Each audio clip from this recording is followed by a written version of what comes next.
In early 2003, a giant fish was pulled from China's longest river.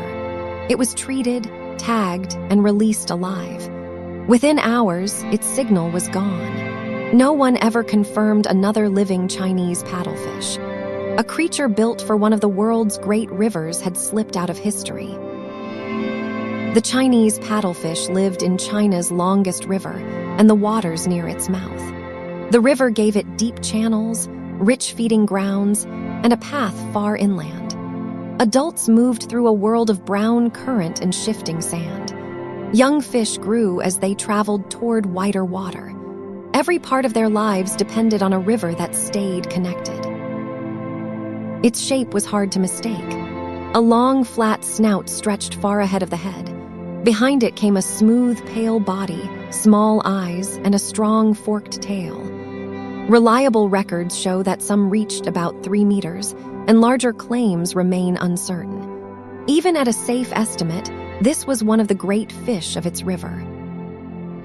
This paddlefish did not strain tiny food from the water. It hunted other fish. Its long snout helped it notice movement in dark and muddy places.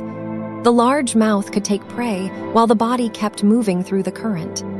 In the deep river, its strange face was part of a working hunting tool. Adult paddlefish could not stay in one stretch of water. When the time came to breed, they moved far upstream. There, fast water and gravel gave their eggs a place to begin. The young then traveled back toward the middle and lower river. This long round trip had worked for many generations. The giant fish shared the river with hundreds of other kinds of fish. It ate some, while its own eggs and young fed other animals. Its journeys linked distant parts of the same waterway. People also knew it as a valuable catch.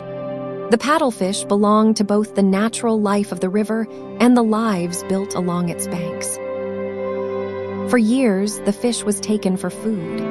In the 1970s, the yearly catch was still measured in tens of tons. Large adults were especially costly to lose because the group replaced them slowly. Even after direct fishing stopped, paddlefish were still caught by nets meant for other fish. By the time strong protection arrived, the fall was already well underway. Then the river itself was cut in two. In 1981, a large dam closed across the paddlefish's route. Adults below it could no longer reach old breeding water upstream. There was no way around the wall for a fish built to make that journey. Fishing had reduced the numbers, and the blocked river made recovery far harder. By the 1990s, sightings were rare. Then, in early 2003, a living paddlefish was caught by accident. A team cared for the injured fish and returned it to the river with a tracking tag. The signal disappeared within hours. That release became the last confirmed sighting of the species. Search teams returned to the river again and again. They used nets, listening gear, market checks, and reports from local fishers. No confirmed Chinese paddlefish appeared. A wide search in 2017 and 2018 recorded hundreds of other kinds of fish, but not this one. The silence was no longer a gap between sightings. It was evidence of a final loss. Researchers placed the final loss between 2005 and 2010. In 2022, the world's main wildlife status list confirmed the Chinese paddlefish was extinct. Protection had focused on the animal after too few were left. Its story shows that a traveling fish also needs a free path, safe breeding water, and time to recover. Saving a river species means keeping its whole journey alive. The Chinese paddlefish did not vanish in one day.